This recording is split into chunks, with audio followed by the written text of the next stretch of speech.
Hey Exiles, what is going on? Today is a little bit of a different video because I rarely do this sort of stuff. I am going to react to a stellar, I've heard, video created by my friend at Dreamcore called The Third Edict Has Changed the Course of Path of Exile 2. I believe it's about meaningful combat in the game and visual clarity, and how Path of Exile 2 was meant to solve the issue that ended up happening with Path of Exile 1, wherein you can't see anything on the screen, and because of that, they really wanted to make a new game to try to fix it. And what has happened with 0.3? Well, with the introduction of Abyss, that has been thrown out the window, and the speed of the game is just insane. Not only due to the type of monsters that are coming at us, but the type of builds that we are enabled to play. People are moving at insane speeds. Bosses are dropping in less than 2 seconds. And there's just a lot of different type of gameplay in PoE 2 already that grinding your games, I don't think wanted in the game this early on. That all might be wrong, and this video might be about something completely different, so we are going to go into it right now. And yes, there is chat up on the screen so you can see what other people are thinking in the live chats. By the way, we stream Tuesday, Thursday, starting 7:45 p.m. Eastern Time. Man, this is a weird video so far, guys. I'm not used to this. Let's go. Dreamcore, let us know what's going on with Path of Exile 2 right now. A short while before Path of Exile 2's 0.2 update, Dawn of the Hunt, I made a video discussing how I thought the 0.2 patch would ultimately set the course for Path of Exile 2's future and change the game's direction forever. Because at that time, we just got off the back of a string of smaller patches following PoE 2's early access launch, and at that point, the game truly had two different halves. In the campaign, you had the true-to-vision, slower, more methodical combat. I disagree with Dreamcore already. I'm a bad reactor. By the end of 0.2, okay, we're talking 0 to 1F or whatever, the campaign was not slow. It was not a slog. Bosses were weaker. Monsters were weaker. If you were playing Path of Exile 2 at the end of 0.2, the campaign was super, super easy. However, maybe he's talking about the beginning of 0.2, wherein there were a lot of bugs and design decisions that caused the campaign to be super slow. But anyway, let's continue. The campaign was pretty much everything that we had come to expect from all of the dialogue we'd heard and all of the showcases we'd seen prior to Path of Exile 2's launch. It was clear that the campaign had a lot of work put into refining the experience, which made sense because we know that just 3 months prior to the early access launch in December 2024, GGG put down the idea of finishing the full 6-act campaign and instead rushed to put together an endgame for PoE 2. An endgame that, predictably, given the time spent on it, felt extremely undercooked upon release. And this, of course, is the second half of PoE 2. The much faster paced endgame. It was so different that you felt like you were playing two entirely different games, going from the 100%. This was evident in 0.1 in my very first map. If you guys remember, we got through the campaign in 30-some hours on the Monk. It was an amazing time, and I'm talking about both the regular and the Cruel versions. And while Cruel was faster, the very first Waystone, it felt so similar to Path of Exile 1 as someone who has over 1,000 hours in that game.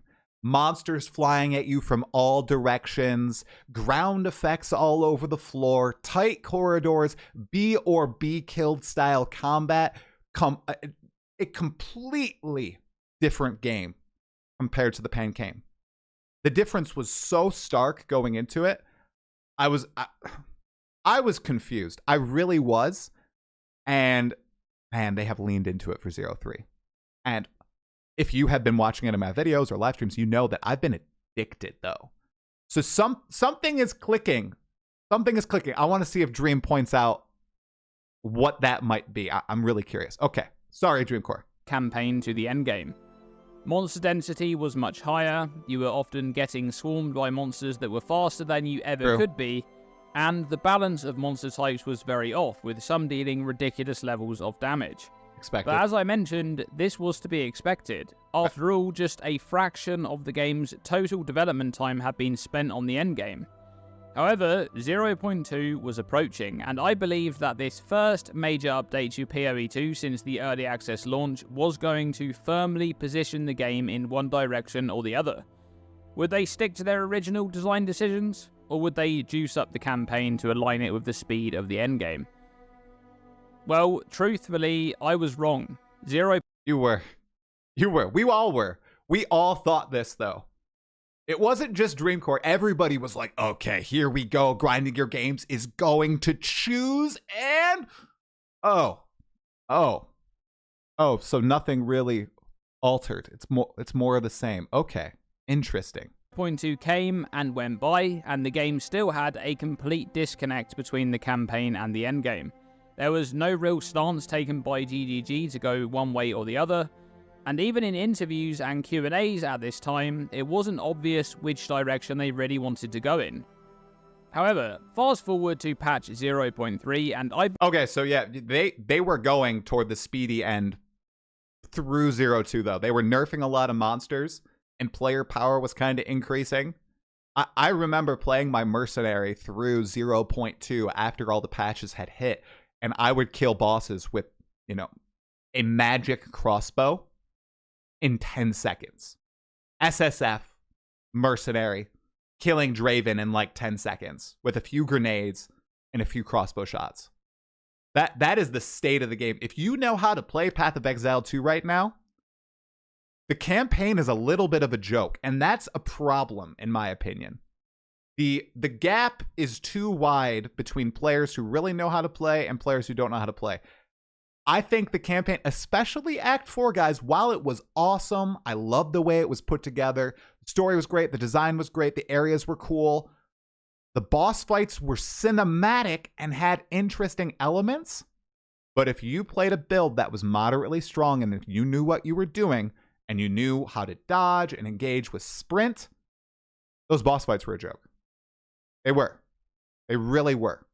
Okay? Even on a first league character, a starting character. And I wasn't even playing a character that relied on weapons. I was playing Hollow Palm. So it's not like I got lucky and got a GG weapon in Act 4 and steamed through it. I was playing on a character that relied on gem level only and just scaling my defensive gear, which I don't even think it was that great. And I killed the Act 4 end boss in about 20 seconds. I didn't even see any abilities. It was kind of insane. Okay, here we go. I believe we now know the answer to that question. The Third Edict has changed the course of Path of Exile 2 forever. Yes, it's more like Path of Exile 1. Anyone who has played Path of Exile 1 knows this. The end game is so similar to Path of Exile 1, and the campaign, while not nearly as easy as Path of Exile 1's campaign right now, is definitely easier than the start of 0.1 and the start of 0.2. It's far easier. And that it frightens me a little bit. I really wanted it to be grueling and that journey to feel very, very earned. I do. I wonder if he's going to talk about the gameplay versus just the journey to get there, because I think I'm fine with the speed of Path of Exile 1 once you're decently into Endgame, right? But I think the journey should be a lot different than Path of Exile 1's journey, than Last Epoch's journey, than Diablo 4's journey. I liked that they were going for something different. And I know lots of people are saying, oh, well, if you want meaningful combat, you got No Rest for the Wicked. I couldn't play more than an hour and a half of that game. That's not for me. There's some sort of middle ground wherein you're leaning more to that horde-based combat style of ARPGs like Path of Exile 1, and not all the way into the direction of something like No Rest for the Wicked, where there's 2, 3, 4 enemies on screen and very story-heavy elements. I see some people saying maybe I'm just better at the game. That might also be the case. Maybe I'm way better at playing the game now. However, in Act 4, I expected some bosses to kick my butt. I died to one boss, the pirate boss, and I had already fought him in 0.2 because he's the end boss of a map, the gold map. None of the bosses got me. Some Abyss monsters got me. I really loved Abyss because that was super challenging. It felt like crazy fights going on. It was still, crazy visual clarity. You couldn't see a lot of what was going on, but it was challenging, and I loved that challenge. I was disappointed with the boss design. And people tell me in the chat, were you guys struggling against the bosses? In the comments, let me know. Were you struggling against the bosses, especially the Act 4 ones? Throw out Act 1, 2, 3. Maybe you fought those 5, 10, 15. Maybe you've only fought those 2 times. Okay, but you fought them. You've overcome them. Jonathan said, I want you to die at least twice to a boss. Well, you know what? In 0.1, and when I fought those Act 1 through 3 bosses for the first time, I died over and over and over and over to a ton of bosses, okay? I bashed my head against them. I really enjoyed that. I expect to beat them really quickly after I've fought and overcome them. Act 4, though, that did not happen at all. I think they tuned down the difficulty by quite a large degree. Act 4 bosses are easy as Warrior. You are right, 100% too easy. Didn't struggle with any bosses on my Merc. Struggling very hard with Unarmed Monk. Justin, you are against the grain. Go off, Justin. You need to give us a little bit more context, and we will continue watching the Dreamcore video. I am aware that we are going quite hard into the React, but Dreamcore, you're bringing up a lot. You're bubbling a lot to the surface, bro. I love this. I love your video. Okay, let's go. And it's not the direction that I really expected, but many of the changes combined have pretty much cemented the course of PoE 2 going forward. It looks like GGG have decided to go with a faster paced game, more akin to PoE 1. PoE 1.5. And in doing that, they seem to have left behind some of the core philosophy of the slower, methodical gameplay that we were shown for years in trailers and demonstrations. And this is echoed in many of the changes in patch 0.3. For a start, I think a huge part of it, and I don't know if he's going to go into it, a huge part of it is this design of support gems, too. Support gems just give raw power, right? Some of them change mechanics of your skills, but a lot of the support gems just stack a ton of damage. So your damage scales to a crazy degree, and you're able to eventually obliterate entire screens of things pretty quickly, just using support gems in an intelligent manner. And being able to use multiples of the same support gem across your entire build now, and the fact that they've gone back on that design philosophy of having less multipliers on support gems, I think that is a big contributing factor. But he's also going to be right on this. Crafting has given us a ton of power. And you know what, guys? You know what? I freaking love it. I love the crafting. I'm a caveman crafter too. I don't sit on PoE2DB or Path of Exile. I just do crafting in my hideout. I slam stuff. I use some omens, and I'm like, oh yeah, that's good. Let me sell that for 50 exalts when it should sell for 3 div. we have the new crafting systems. Now, prior to patch 0.3, crafting was almost non-existent in PoE 2, save for some extremely expensive crafts using omens that simply didn't exist for the majority of the player base. 100%. However, in this update, GGG sought to massively improve crafting, and not just in terms of the options available to players with various currencies, and omens, and essences, but also in regards to when these crafting options became available and when they're actually useful. And their availability. He touched on it there. I'm getting this. Now, I'm playing a lot, but even people who aren't playing a lot are getting a lot more omens, currency, getting Abyss for the desecrated mods. It's a lot more available to the casual player, which is awesome. In Path of Exile 2, crafting is now very much a thing, and its usefulness begins early into the campaign, with massively improved access to essences, which often allow characters to acquire items with 2 or 3 good affixes early into the campaign, something which previously wasn't doable outside of IDing a random rare drop, or slamming lucky modifiers onto your items. And it sucked. It felt horrible. This feels so much more fun. Items feel far more useful now. It's great. And you're happy to see the essences now way more. You get that little surge of adrenaline, the happiness in your body when you see an essence that you can actually use on your character. It's great. Absolutely love it. Also, is he playing the synthesis music in the background? I'm pretty sure that's the Path of Exile 1 synthesis music.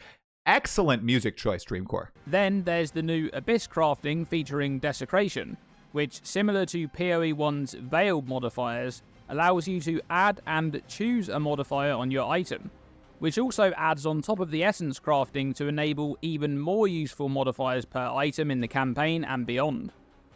Patch 0.3 has brought a lot of determinism to crafting, and this determinism continues deep into the endgame, which is where the many new crafting tools come together to create a crafting Oh my god, look at those mods.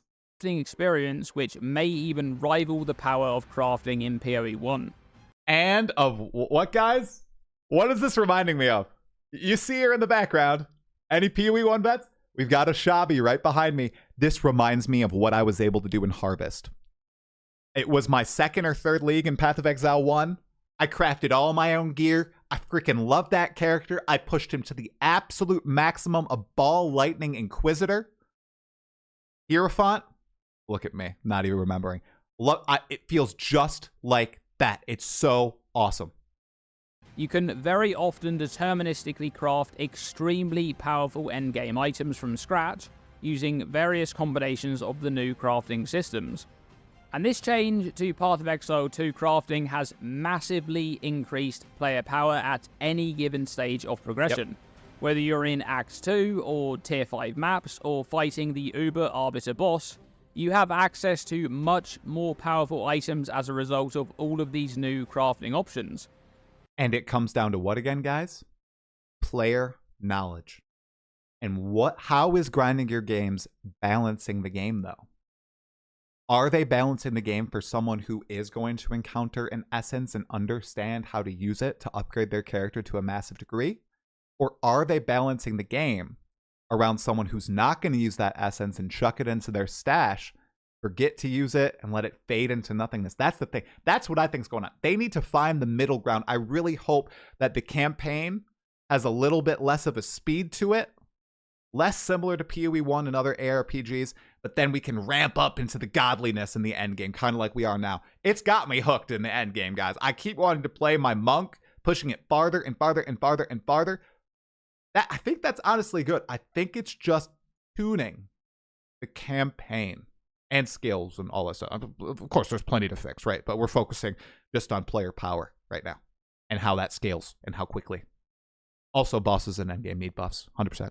And sure, you could make the argument that patch 0.3 is an outlier because access to Abyss crafting will be much more limited in patch 0.4 and beyond, once Abyss is no longer in every zone. Okay, but it will be replaced with something else, right? Grinding your games? And I think that's a fair point to make. However, I'd argue that Abyss was only the first League addition to crafting, and it won't be the last. Over time, we're like... See, Dreamcore and I, we're on the same wavelength, okay? He just sounds way more intelligent, and his accent is way cooler than mine. So we're thinking alike, bud. To get more and more crafting tools added into the game via the introduction of new League mechanics. For example, one crafting tool that many players are asking for right now is resistance swapping, akin to PoE 1's Harvest crafts. And this is a feature that I could see being added to PoE 2 sooner rather than later. So I believe that crafting as a whole is only going to get stronger over time, not weaker. Okay, totally agree with Dreamcore. Do you see this? This is not Dreamcore's gameplay, right? This is a trailer. Look at how they are fighting in this trailer against the Abyss monsters, guys. Look at this. This is a feature that I could see being added to PoE 2 sooner rather than later. So I believe that crafting as a whole is only going to get stronger over time, not weaker. That is how you fight against Abyss in the first few zones of Act 1. And then it's kind of balls to the walls, absolute insanity. I don't know if I like this type of like fight. This is the slower, more meaningful combat, but that disappears, and it's not even because it's how we're engaging with it. It's how Abyss spawns and acts. You can't do this. This is not feasible in Abyss. Anybody who's played Path of Exile 2 this league for a few hours knows this is not how you would do it. It just overwhelms you. There's monsters everywhere. There's degen effects, everything. You cannot be slow and methodical with the design of this. It's very interesting to see how it was presented here. Very interesting. Like I said, I love it. This is definitely... doesn't play like this out in the real game. Now, the next part of the Third Edict update that indicates a much faster game going forward is the League mechanic itself, the Rise of the Abyssal. Right. You simply cannot mistake this one for being anything else. The sheer density of monsters surrounding any Abyss encounter is insane compared to a lot of the other gameplay you're experiencing at the time. Not to mention the huge amount of monsters that flood onto your screen once the Abyss actually opens up. And even beyond that, the stronger abyssal monsters are fast. They move fast, they deal. Is he not killing any of the monsters? What's going on? None of the monsters are dying. And yes, he's right. The rares are ridiculously fast. They teleport on top of you. They have degen effects. It is a crazy experience as a melee player.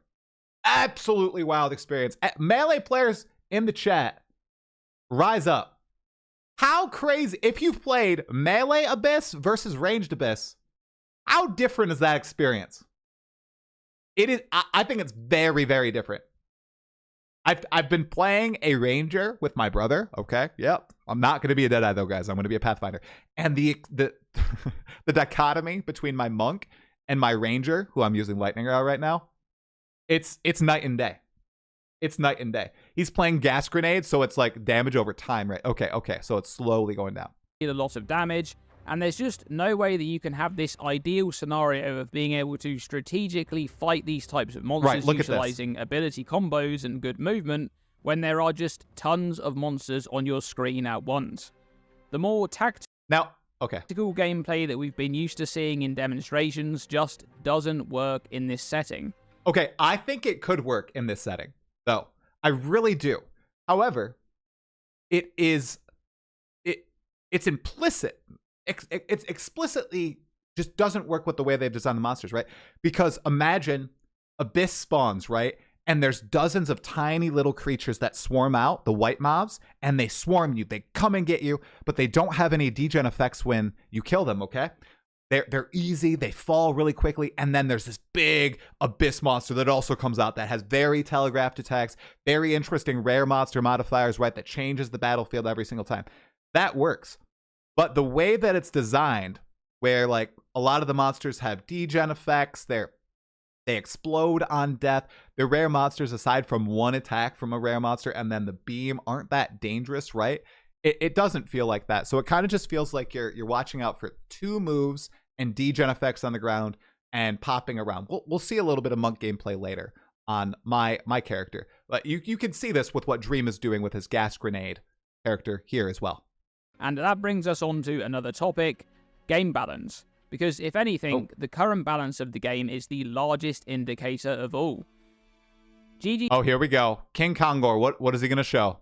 One shot the boss, okay? This is an Iron Citadel, guys. GG have had two big patches now since the initial early access launch. Two opportunities to balance the game in one direction or the other. And especially in patch 0.3, the balance has only gone one way, and that's the way of player power going up. Way up, in fact. Players are stronger than ever before in the current update, and as previously mentioned, this does have a lot to do with the power of the new crafting systems, but there's also skill balance. See, okay, the thing is, though, King Kongor has invested a lot into his character, okay? So that's something with ARPGs. Lots of people want this to be possible. Do you guys... I am of the opinion that I don't necessarily want this to be possible for 99.9% of characters. I think that these bosses should have some pushback, right?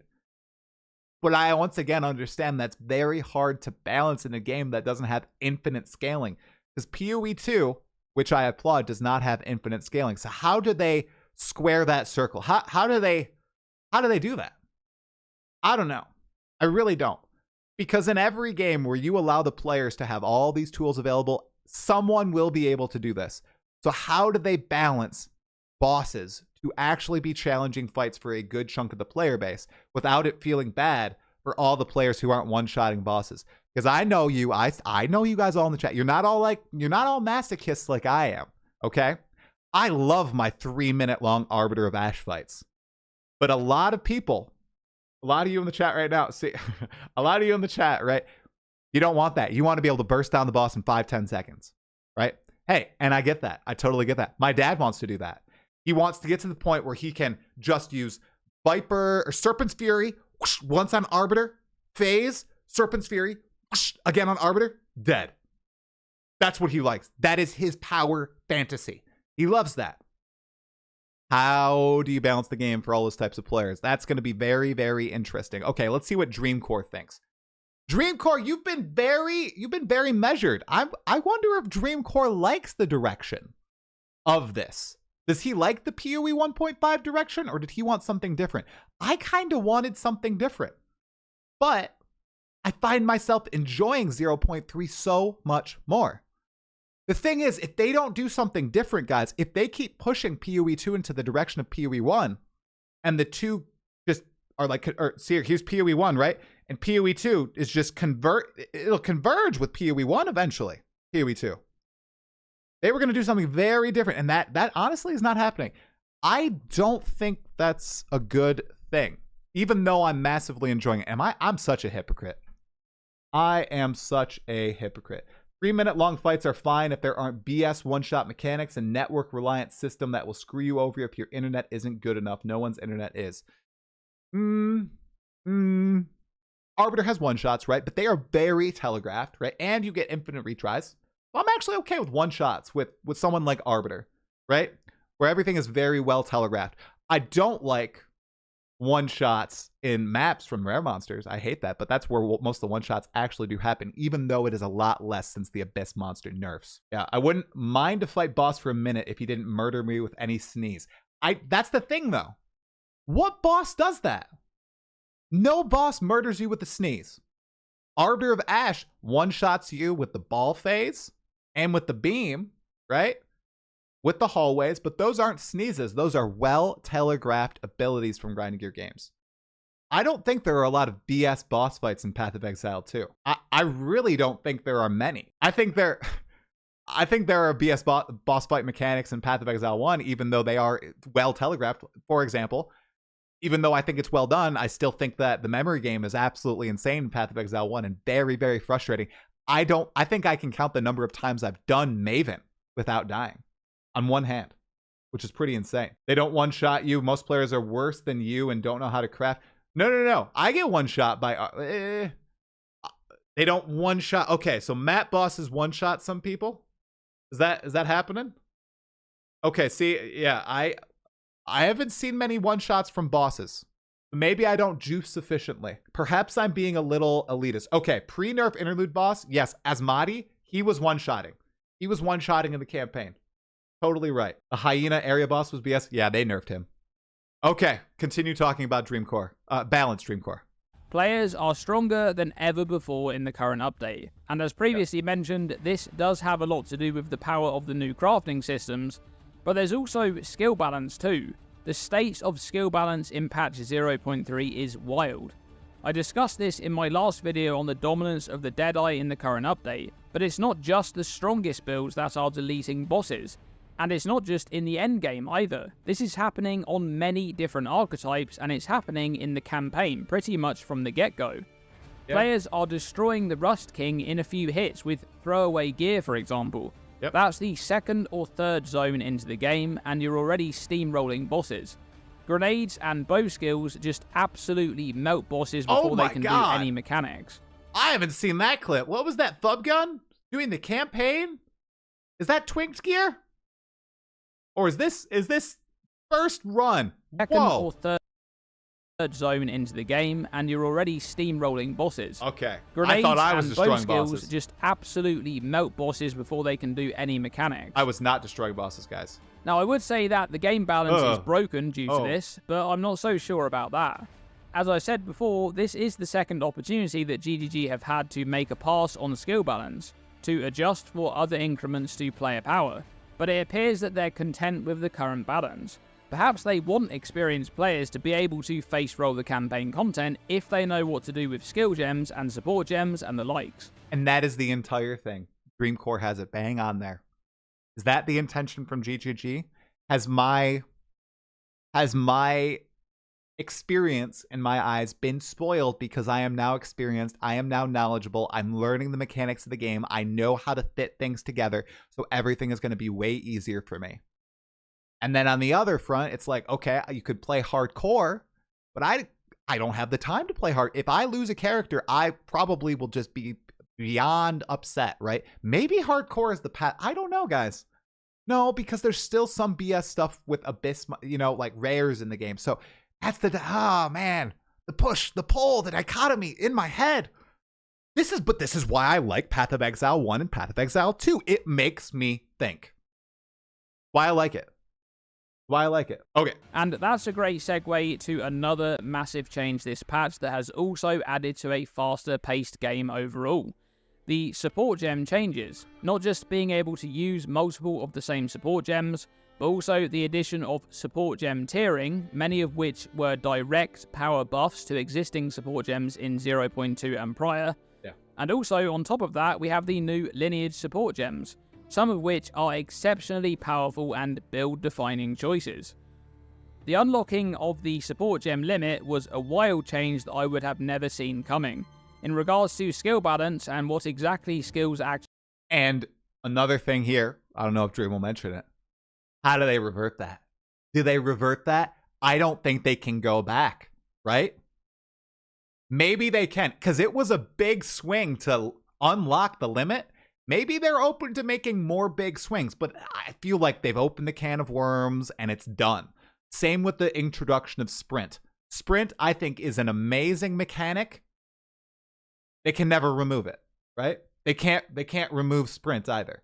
They've made a bunch of massive changes, all in this patch that have increased player power, increased the speed of the game, changed Path of Exile 2 fundamentally, and it's not what they originally envisioned. And man, am I having a blast. Man, am I having a blast.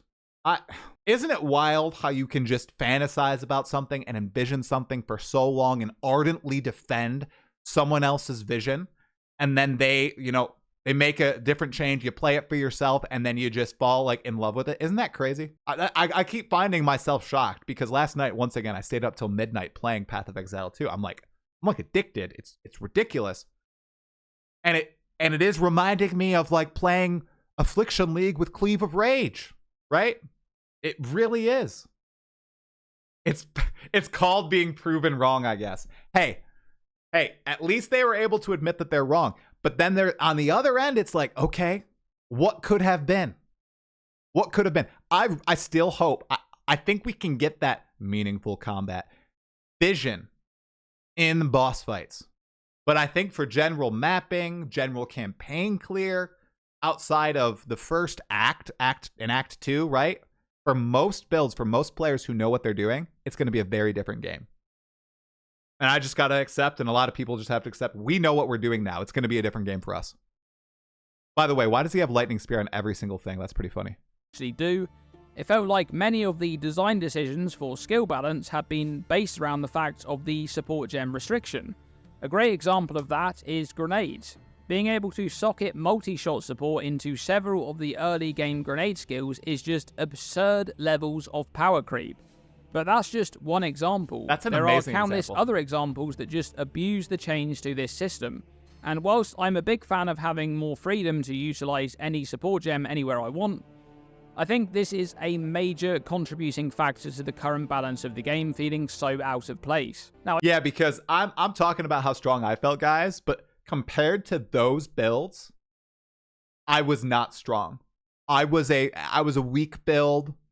I was a beta. Like I was killing the bosses in 15 to 20 seconds, right? Very quickly. Some of them less, right? Nothing like that. I think 0-4 for some of these archetypes is going to be a nerf apocalypse, right? But it's going to be paired with the druid, so it'll be fine. I do want to close out this video by stating that I'm not opposed to the direction PoE2 is going in. Okay. In fact, I've easily had more fun playing the game in this patch than I did in 0.1 or 0.2. True. But I still wanted to make this video as I feel 0.3 has been a real turning point in the direction of Path of Exile 2, and it seems like the course has been set from now going forward. I would say that overall, I'd prefer PoE2 to be a distinctly different game from PoE1. Because ultimately I feel that's why they made a separate game in the first place, but at the same time, I do enjoy PoE1, so I'll also enjoy PoE2 if it's going to end up being much of the same game in the years to come.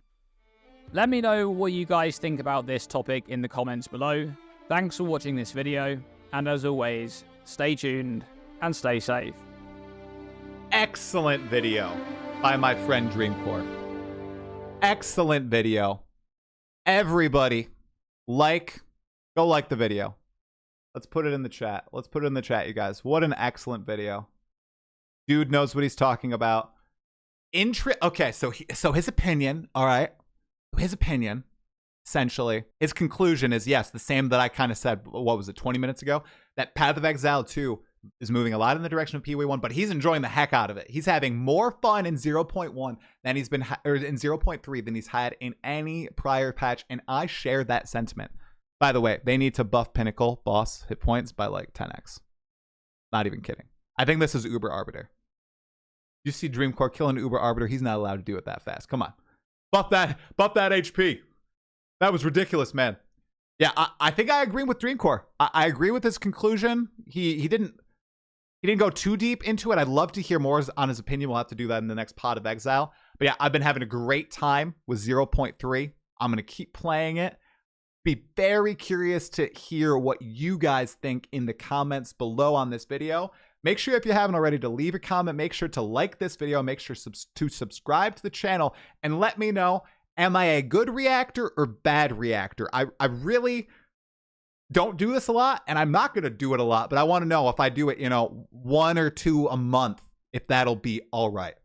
All right, you guys, we're going to read a few comments here on the live stream, but this is where the video ends. Thank you so much for watching. Make sure you watch this video on screen right now, which is probably a podcast with one of my fellow friends and creators. Thanks for watching as always. Stay sane. Have fun.